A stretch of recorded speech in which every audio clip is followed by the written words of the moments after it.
عزیزان گرامی وقار، آج سلطان الاولیاء غوث العظم کی بارگاہ میں ہم خراج عقیدت پیش کرنے آئے ہیں۔ جو باتیں میں عرض کر رہا ہوں وہ غور سے سنیں۔ کرامات یہ اولیاء اکرام کی زندگی کا حصہ ہے، اللہ کی طرف سے انہیں دیا گیا۔ کرامت کیا ہے؟ ایسا محیر العقول کام، عقل کو حیرت میں ڈال دینے والا کام جو عام انسان نہیں کر سکتا، عام انسان کی عقل میں نہ آئے، اللہ کے ولی سے صادر ہونے والا ایسا کوئی کام، اس کو کرامت کہتے ہیں۔ لیکن کرامت اولیاء اکرام کی ولایت کو ثابت کرنے کے لیے ضروری نہیں۔ اولیاء اکرام کی ولایت کو ثابت کرنے کے لیے کرامت نہیں دکھائی جاتی، شریعت پر استقامت یہ ولایت کی علامت ہے۔ اگر وہ مضبوطی کے ساتھ ہر زمانے میں اپنے دین پر جمع ہوا ہے، وہ اللہ کا ولی ہے، وہ اللہ کا ولی ہے۔ آج بھی ہماری قوم اولیاء کو ڈھونڈنے پر لگی ہوئی ہے۔ سنو، اللہ کا ولی ڈھونڈنا چاہتے ہو تو ڈھونڈنے کے لیے نکلتے ہیں اور پیچھے پڑ جاتے ہیں، دیکھتے ہیں یہ ٹھوکر مار کر کے سونے کا سکہ نکال سکتا ہے کہ نہیں نکال سکتا ہے۔ اولیاء کو انہی باتوں پر آج بھی لوگ پرکھتے ہیں، سوچتے ہیں کہ ابھی بابا آسمان پر اڑیں گے تو میں سمجھ لوں گا اللہ کے ولی ہیں، پانی پہ چل کے دکھائیں گے تو میں سمجھ لوں گا اللہ کے ولی ہیں، میں یہیں بیٹھا ہوں اچانک میرے پاس پیسوں کا تھیلا کھول کے دے دیں اللہ کے ولی ہوں گے۔ یعنی تم ایک جگہ بیٹھے رہو، حلوہ کھلانے والے بابا جس کو تم سمجھو گے اللہ کا ولی ہے۔ میرے عزیزو، یہ جو چیزیں تم سمجھ بیٹھے ہو اللہ کے ولی کے لیے، یہ ضروری نہیں، بلکہ یہ دیکھو کہ وہ نبی پاک کی شریعت پر کتنا قائم ہے، میرے نبی کے راستے پر کتنی مضبوطی سے جمع ہوا ہے۔ میں آپ کو پوچھتا ہوں، سید الشہداء امام علی مقام امام حسین اعظم سے بڑھ کر اللہ کا ولی کون؟ اللہ کا ولی کون ہے؟ سارے اولیاء کرام کی نسبت وہاں جا کر ختم ہوتی ہے۔ اس حسین اعظم کو دیکھیں کربلا کے میدان، اپنے بچوں کی قربانی کے سامنے بھی جمے رہے، ڈٹے رہے، کرامت کا اظہار نہیں کیا، شریعت پر استقامت لوگوں کو دکھایا۔ دنیا میں جیسی بھی آفتیں آ جائیں، مصیبتیں آ جائیں، اگر دین مصطفیٰ پر جمع ہوا ہے، استقامت کے ساتھ کھڑا ہوا ہے، وہ اس کی سب سے بڑی ولایت ہے، وہ سب سے بڑا ولی ہے۔ اللہ کا ولی وہ ہے جو شریعت پر جمع ہوا ہے، ڈٹا ہوا ہے، قائم ہے۔ اور کرامات اولیاء اکرام کی زندگی کا ایک چھوٹا حصہ ہے، چھوٹا حصہ ہے، اور استقامت یہ بہت بڑا حصہ ہے۔ جمے رہ جانا کسی بات پر، خوف نہ کھانا باطل طاقتوں سے، نہ ڈرنا ان ظالموں سے، یہ اولیاء اکرام کی زندگی کا خاص وتیرہ ہے۔ آج ہم سب کو جس چیز کی ضرورت ہے وہ کرامت کی نہیں، استقامت کی۔ کرامتیں سنتے بھی آیا، اب کرامت سے آپ یہ سمجھتے ہیں کہ کایا پلٹ جانی چاہیے۔ لوگ آج مذاق بھی کرتے ہیں، کچھ وہ ماڈرن خیال کے ڈاکٹروں اور پروفیسروں کے لیکچر سن کر کے پاگل جو ہو چکے سوشل میڈیا پر، وہ بھونکتے ہیں کرامات اولیاء پر۔ کیا اب کرامات کیوں نہیں دکھاتے اللہ کے اولیاء؟ یہ جو حالات بدلے ہوئے ہیں، ان حالات میں ان کی کرامتوں سے زمین کیوں نہیں پلٹ جاتی؟ ظالموں کے منہ میں کیڑے کیوں نہیں پڑ جاتے؟ میرے عزیزوں، پوری دنیا کرامات سے نہیں چلائی جاتی، واللہ مسبب الاسباب، اسباب پر رکھا ہے۔ ایک مشہور زمانہ بزرگ حضرت محمد جام رحمت اللہ علیہ بغداد ہلاکو کے زمانے کے تھے، ہلاکو بادشاہ جس نے بستیوں کی بستیاں ویران کر ڈالی اور اتنے قتل کر دیا تھا، جہاں سے گزرتا تھا انسانوں کی کھوپڑیاں۔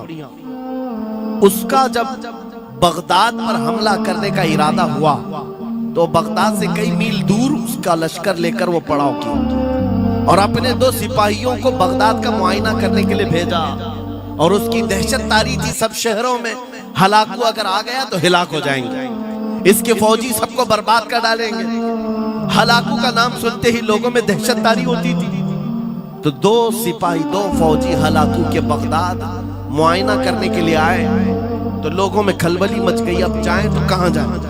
تو حضرت محمد جام رحمت اللہ علیہ ایک بزرگ تھے، ان کے پاس لوگ دوڑتے ہوئے آئے اور وہ وضو فرما رہے تھے، ان کے ہاتھ میں پانی کا کٹورا تھا۔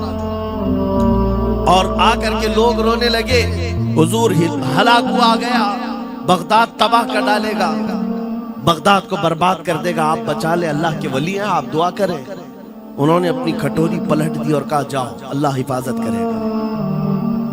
روایت میں ملتا ہے کہ وہ دو سپاہی ڈھونڈتے ڈھونڈتے رہ گئے، ان کو بغداد نظر ہی نہیں آیا، کوئی بغداد کا نہ گھر دکھا، نہ محل، نہ راستہ، کچھ نہیں۔ واپس وہ اپنے بادشاہ کے پاس جا کر کہتے ہیں ہم تو بہت ڈھونڈ کر کے آئے، بغداد ملا ہی نہیں۔ ہلاکو نے ان دونوں سپاہیوں کو قتل کر دیا، کہا کہ تم جھوٹ بولتے ہو، مجھے بغداد کی روشنی یہاں سے دکھتی ہے اور تمہیں کیسے نظر نہیں آیا؟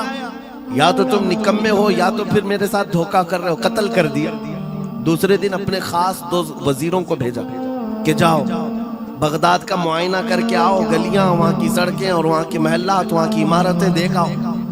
یہ دو وزیر گئے اور ڈھونڈتے رہے، جیسے ہی وہ بغداد میں انٹر ہوئے، آج پھر لوگ ہلاکو کے ان وزیروں کو دیکھ کر دوڑے دوڑے بھاگتے ہوئے اس اللہ کے ولی کے پاس آیا، حضرت محمد جام۔ آج پھر رونے لگے، کہا ہماری بیویاں بیوہ ہو جائیں گی، ہمارے بچے یتیم ہو جائیں گے، سب مارے جائیں گے، آپ بچا لیں۔ آج پھر سے انہوں نے کھٹوری پلٹ دی، کہا جاؤ، اللہ حفاظت فرمائے گا۔ اللہ والوں کا یہ تصرف ہے، یہ کرامات ہے، وہ چاہے تو پورے لوگوں کو پوشیدہ کر دے ظالموں کی نظر سے۔ دوسرے دن وہ وزیر بھی ڈھونڈتے رہ گئے، ان کو بھی بغداد نظر نہیں آئی، واپس گئے۔ بادشاہ کے وہ بڑے معتمد لوگ تھے، کہا کہ ہم بھی گئے لیکن ہم کو بغداد نظر نہیں آئی۔ ہلاکو کو بڑا تعجب ہوا، ایسا کیسے ہو سکتا ہے؟ لوکیشن بالکل صحیح ہے، ہم سامنے ہیں، چند میل کے فاصلے پر ہے، اور ان کو بغداد نظر کیوں نہیں آتا؟ تیسرے دن اس نے کہا کہ اب کسی معائنے کی ضرورت نہیں، کوئی جائزہ لینے کی ضرورت نہیں، ہم ڈائریکٹ جاتے ہیں۔ فوج کو تیار کیا، پوری فوج کو لے کر کے جب تیار ہو کر وہ بغداد کے سرحد پر آ کر کھڑا ہو گیا، اس کے جنگ کا بگل بجا اور تباہی کے آوازیں آنے لگی، تو آج لوگ پھر دوڑتے ہوئے حضرت محمد جام کے پاس آئے اور ان سے رو رو کر گڑ گڑانے لگے، کہا آج تو آفت آ گئی، بڑی بلا آ گئی۔ توجہ سے سننا میرے عزیز، آج آپ اگر نہ بچائیں تو سب تباہ ہو جائیں گے، برباد ہو جائیں گے۔ آج آپ اپنی کھٹوری اٹھا رہے تھے، انہیں غیب سے ندا آئی، اے میرے محبوب بندے، کب تک تم اپنی کھٹوری اٹھا کر ان کو بچاتے رہو گے؟ ان کو مہلت دی گئی تھی اپنے اعمال درست کرنے کی، نہ انہوں نے توبہ کیا نہ اپنے اعمال درست کیے، ان کو ان کے حال پر چھوڑ دو۔ اللہ کے ولیوں کو حکم ہوتا ہے اللہ کا، اب انہیں نہ بچایا جائے تو ظاہر سی بات ہے وہ حکم الہی کے پابند ہیں۔